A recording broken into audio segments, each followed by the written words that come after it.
Амьдрал ярих уу? Амьдрал ярих заяа. Ухаарлын нэг цэг гэж юм байдаг заяа. Тэгээд надад бас нэг ухаарлын цэг шиг зүйл болж байсан аахгүй юу? Энэ бүг яа.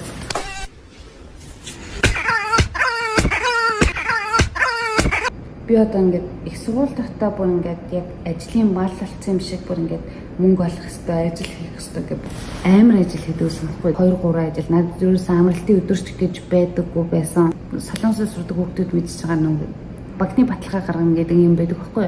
Тэгээ би банкны баталгаа гаргаад мөнгөө бараг алдсан зэв. Тэгээ юу асан бэ гэсэн чинь тэр мөнгө авсан хүүхд маань тоглоод миний мөнгийг ингээд алдчихлаа. Тэгээд стуучлаарай гэдэг байхгүй юу. Гэхдээ ямар хамгийн гол нь би тэр мөнгөө олж авсан заяа. Олж авахын хажуугаар би бас өөрийгөө олж авсан тийм. Nice. Миний үзэл бодлыг айгүй өөрчилсөн үйл явдал болсон гэж би бол хувьдаа боддгийг. Уулж цуусаар байгаа ямар ч гэсэн эцсийн төгсгөлд нь бол мөнгө авч чадсан. Би ч одоо амар өөрөөсөө идэхээсээ өмсөхөөсөө амар хармалж мөнгө цуглуулдаг байсан байхгүй. Мөнгө гэдэг чинь ингээд нэг хоромхон хэдэн секундын дотор ч гэсэн алга болохоо үрэх юм бол алга болдог зүйл юм байна. Хэрвээ би өөрийнхөө тархинд хөрөнгө оруулалт хийх юм бол миний тархинд орсон байгаа тэ зүйлийг хинч аваа явахгүй шүү дээ. Надад үлдэх зүйл ахгүй. Одоо ингэж амар зогоо тэ 10 хэдэн цаг тэ үйлдвэрт хүйтэнд дарж хүрэн барин ингэж ажил хийх үү? Нэг бол би өөрийнхөө тархинд хөрөнгө оруулалт хийгээд одоо ажиллаж байгаасаа хамаагүй амархан бие дамар ажил илүү өндөр цалин авах уу гэсэн хоёр сонголт үлдчихэж байгаа байхгүй надад. Намайг үйлдвэрт ажилладаг байхад угум манай танхимын багш надад юу яжсахгүй нэг юм буудлын ажлын санал байна чи хийж үзэх үү гэд. Гэхдээ ингээд сөүлд юм байна гэдэхгүй. Тэгэхээр би сөүлд гэхээр арай хол юм аа би ингээд чадахгүй хаа гэд. Хэрвээ ингээд ойрхон байх юм бол надад хэлээрэй гэдгсэн манай дээр кюсэний юм болохоор хэрвээ чи ингээд мэрэгчлэрээ ажиллахыг хүсэж байвал сөүл яваа тэр нь чамд ашигтай гэж ярьжсэн байхгүй. Тэгэл би англи хэл гэдэг ерөөс англи хэл хойшлуулсаар байгаа. Тэгээ бас аялахыг хүсдэг байсан. Тэгээ би шууд Филиппинд 3 сараар хэлний бэлтгэлд явсан. Йонх гэл бүр төрхийн дорж ирж байхгүй. За би энд ингээ гацаа те хэдийн үрдэл юм робчиг амьдрах юм бэ. За би ерөөсөө сүүл явна. Филиппин яваад ирчээд би шууд сүүлд очиод ажил хайна. Тэгээ мэрэгчлэрээ ажил орно. Ямар ч ихсэн оролдоод үзнэ. Би болохоор яг ингэж яддаг хөхгүй. Ярддаг хүн, хийдэг хүн гэж хоёр төрлийн л хүн энэ хорвоод байдаг. Чи ярддаг нь баймаар байна уу? Нэг бол хийдэг нь баймаар байна уу? Энэ бол чиний л сонголт. Би мэдээж ярддаг биш хийдэг хүн байхыг хүссэн байхгүй. Ядчиж би хийгээд би алдсан ч бай, унсан ч бай, миний алдаа надад туршлага болж хоригдлогдно гэдэг аюул том чухал зүйл аахгүй юу? Ажлаас гартаа. Ажлаасаа гарангуудаа би юу яа сөүл тийм тэр үеэр бас баттай зав. Манай дүү бас солонгост ирсэн байсан байхгүй. Тэгээ манай дүү болохоор сөүлд амьдардаг байсан найз залуутайгаа дүүийнх гэрлүүгээ бүх ачаагаа явуулчаад тэгээ би шууд Филиппин явж байгаа байхгүй. Надад амар гоё байсан заяа. Би өдөө хүртэл юу хийгээд тэнхтэй яваад байсан болов гэж бодож байгаа байхгүй. Би өөрөөргөө жоох ингээд тий хүндлэнгийн үдээс харах цаг зав надад олцсон гэх юм уу. Яг тэгэхээр өмнө болохоор би ингээд ерөөсөө өөртөөгөө ярилцах цаг хугацаа ерөөсөө ингээд өөртөө өгдөггүй байсан юм билээ. Жохон ганцаардах тий жохон юм хэцүү мэдрэмж надад төрөх юм бол за би яг чи одоо яагаад байна? Надад юу хэрэгтэй байна гэж ерөөсөө өөртөөгөө ярилцахгүйгээр зүгээр оронд нь өөрийгөө аль болох завгүй байлгаад ажил хийгээд тэр мэдрэмжүүдээ аль болох байхгүй болох гэж юм шиг ажиллаад байсан байгаа байхгүй юу? Одоо ингэ бодох нэ. Тэгээд би яасан бэ гэсэн чинь Филиппинд очиод сурж байгаа шүү дээ. Гэсэн чинь тэр дунд ингэ нэг Монгол ах байсаахгүй. Тэгээд тэр ах намайг ингэ би ингээл хүүхдүүдтэй юм яриад энийгээл ингэ байжсэн чинь намайг ингээл дуудсан. Миний дүү нэшээ ах нь чамд нэг юм хэлээ гэл. Тэгээд дуудсан. Тэгээд тэгснэ. Миний дүү чинь бүр хүний хүслэн болцсон байсан байж тээ. Гээд миний тухайн дээр нэрлдэг байхгүй юу? Тэгээд тэгсэн чинь ингээд нөлмөс амар цэлгнээд л би ингээд гүүгээ өрөөлөгөө гүйж оруулсан ингээд ганцхан ингээ амар үлж байгаа байхгүй юу. Тэгээд бодож байгаа нэрээ би ганцаарддаг. Ягаад энэ хүн надад ингэж хэлж байгаа. Ягаад гэх юм нөгөө хүнд ингээд амар ойр дотных нь хүмүүс ингээ юм хэлэхээр тэрийг бол би өөрөө мэдчихээн. Юу яриад байгаа чи гэж ингээд ерөөсөө үлгэж өөртөө хүлээж авдаггүй юм байна л та. Тэгээд шал хүнлэнгийн хүн надад тэгэж хэлэнгууд би амар энэ хүн ягаад надад ингэж хэлэх болов? Би үнэхээр ганцаарддаг байсан болов?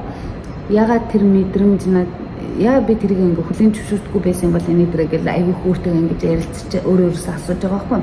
Тэгээд бодсон чинь надад ингээ жоохон ганцаардах, жоохон сэтгэл маань тавгүй мэдрэмж төрөнгөд би аль болох ажил хийгээд өөрийгөө завгүй байлгаад ерөөсөө тэр мэдрэмжийг ерөөсөө дамжруулдаггүй тэр мэдрэмжээсээ өөрөө ингээ цухтаад байдаг байсан байгаа байхгүй юу. Тэгээд би ингээ өөрийгөө хүлээн зөвшөөрч байгаа. Филиппин явдаг надад өөртөөгөө маш их ярилцсан. Яг тэгэхээр тэнч чинь бас нэг утасны интернетний хязгаарлалттай байдаг болохоор айгүй их ингээд хичээлдэл төвлөрч байгаа. Тэ цаашдаа одоо яах вэ? Очоод юу хийх вэ? Би яг юу хийсэд байна гэдэг өөртөөгөө маш их ингээд ажилласан хэдэн сар болж өнгөрсөн. Явж ирснийхэн дараа багштайгаа холбогдоод нөгөө газар руу залгаад танахад хүний авсан болоо аваагүй бол би ингээд танад ярилцлаганд орох боломж байгаа болов ярилцлаганд ормоор байна гэд холбоо барьсан баггүй юу. Тэгээд тэгсэн заашгүй хүний аваагүй хүрээдэргээд тэгээд ярилцлаганд ороод 7 хоногийн дараа хариу илнэ гэдэг надад тэгсэн. Би гэрлүүгээ харж явах замд над руу шууд залгасан баггүй юу. Тэгэд дараа 7 хоногийн нэгтээс эхлэж ажиллах боломжтой байна уу гэдгсэн баггүй юу. Тэгэхээр би за би жоохон бодож үзчихэд эргүүлээд тэгээ нэгтгэхээс өмнө би хариу өгье гэв. Тэгээд тэрхүү үед ингээ амар баярлал ингээ зөв шийдвэрээ гаргамаар санагдаад найз нөхөд гэр бүл ингээ зөндөө хүмүүстэй ярилцаад би ингээ бүр хоёртцсан зав. Тэгснээ миний хамгийн тэнэг шийдвэр би тэр газар өгөөгүй хэлсэн. Буруу шийдвэр гаргахад хүргэсэн хэдэн буруу ойлголтууд байсан. Мэргэжлээрээ ажилд орох юм бол ер нь аль цалингийн доод хэмжээ авдаг.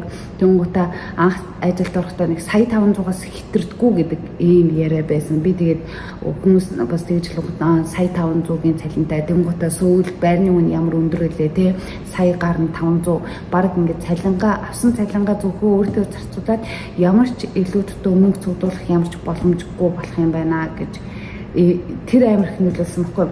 Хоёрт болохоор за тэгвэл тэрний орн ингээ гайгүй цалин өндөртөө тэ үйлдвэрийн ажилд орчоо тэгээд мөнгө хурааж байгаа угаасаа насаараа ингэж амьдрахгүй юм чи зүгээр тэгээд ер нь Монгол руугаа явъя да гэж бодсон. Би бүр 9 шидийн сүүлд одоо би яг өмнө амьдарчсан газардаа би өөрийн гэсэн байр сууриа олцсон таньж мэддэг найз нөхөд тэ гэд зөндөө өөрийн хүрээлэлээ би болгоцсон байсан байгаа шүү дээ. Тэгээд ажилгүй босон ч гэсэн ингээл дамдаа ингээд ажил бол ерөөсөө байнга л тэнд ажиллах уу гэдээ асуудаг байсан уу гэхээс би баг өөр ингээд ажил хайж тэгж нэг зовдөггүй байсан байхгүй юу. Тэгээд сүүлд ирэнгүүт надад таньж мэдэх хүн байхгүй би бүр яг бүх зүйлийг нойлоос нь хэлж байгаа. Ирээд хэлэх мэдэхгүй байхдаа хийжсэн бүх ажлаа дахиад шинээр бүгднийг хэлж байгаа байхгүй. Тэгж байхдаа ингээд бүр ингээд миний сэтгэл бүр ингээд цаанаас ингээд хоосоо өргөж байсан байхгүй. Энд сүүлд ирсэн миний хамгийн том зорилго чинь би ч юм өөрийгөө сориод ажилд орно гэд хаав байсан сүүлд хамгийн маа хаяад тэ ирснээ дахиад яг адилхан ажил хийгээд байгаа байхгүй хар ажиллаа хийгээ яваад байгаа гэсэн. Ингээл айгүйх ингээд өөрийгөө ингээд голох мэдрэмжүүд айгүй хэцүү төрж байгаа шүү дээ. Тэгээд за ерөөсөө дахиад шинээр эхлэе. Дахиад өөрийгөө сорьё гэж. Ингээд тийм нөгөө нэг ажлын ярилцлага нь ороод дээрээс нь анкетуудаа ингээд газрууд руу явуулаад байсан баггүй юу. Өмнө ингээд тэн ажил хийж байхдаа тэнийг юм шиг хүмүүс зориулаад би өвчжсэн ч хамаагүй ингээд дуудан хотон гүйжчихвэл тэ цалин мөнгө дутуу өгдөөсөн ч гэсэн ингээд гүйжчихэл амар өөрийгөө золиослоод мөнгөний төлөө ажилладаг байсан баггүй юу.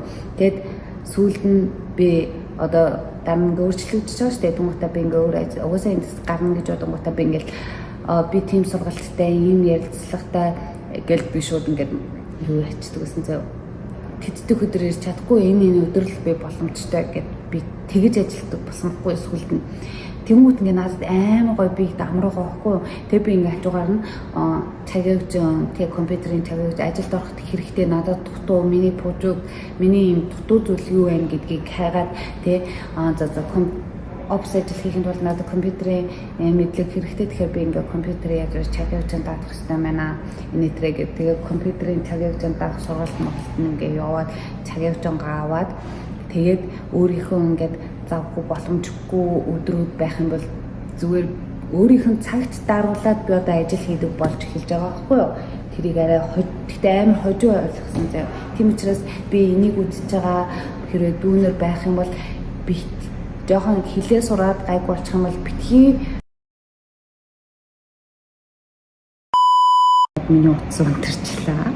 9 шид ингээд ажиллаад хийж байгаа. Энэ газар болохоор юу яасан бэ юу? Одоо англи хэлийг сайжруулах гэж ороод тэгээд би бас докторт орчихсон. Сургангийнхаа хажуугаар арбайтад ажилладаг байж байгаа. Энэ ажиллаж байгаа газраас минь доктор сурангаа юу яаж болох юм байна? Үнцэн ажилтнаа хийж болох юм байна. Бид нэр ингээ юм чинь судалчлаа. Манай байгууллагаас хэрэгтэй бүх ингээ материал бид нэр ингээ өмнөөс ингээ гадаад хүмүүс ажилчдын ингээ визийг ингээ сольж өгчөөсөн туршлагатай. Ямар ч ихсэн хэлээд ингээ бүх ингээ материалаа бүрдүүлээд ингээ үзье гэдгсэн мэхгүй. Тэгээ би зөвшөөрөөд тэгээд миний визний сольж ч гэсэн айгүй хурдан гараа. Тэгээ би одоо энэ газар жил гарan ажиллаж байна. Тэгээд энүүгээрээ одоо би одоо миний амьдрал бол ингээд нэг хүмүүс хамаагүй л байх л да. Гэхдээ энүүгээрээ дамжуулж өгөж хэлэх гээд байгаа юм бэ гэхээр хүн болгонд ингээд боломж байдгийн шүү. Тэ? Хүнд ингээд цаг хугацаа оройтно гэсэн асуудал ерөөсөө байдгүй. Чи хүсгэл юм бол бүгдийг хийж чадна. Чамд боломж байгаа. Гэхдээ наад чиг би бол ингээд айгүй их оройтож ухаараа цаг хугацаа айгүй их алдаа тэ боломж гарч ирсэн тэр боломжуудаа хүртэл алдчихад дахиад шинээр хэлсэн хүн байгаа шүү дээ. Тийм учраас наад чиг битгий ингээд алдаа гаргаад юу агаараа боломжоо битгий үгүй гэж өөрийнхөө цаг хугацааг битгий үрээрэй гэж хүсэж энэ бичлэгийг өөрийнхөө түүхийг ярингаа та бүхэнд ойлгуулах гэдэг ингээд ярьж байгаа маа. Hello, good morning. Check out. Yeah.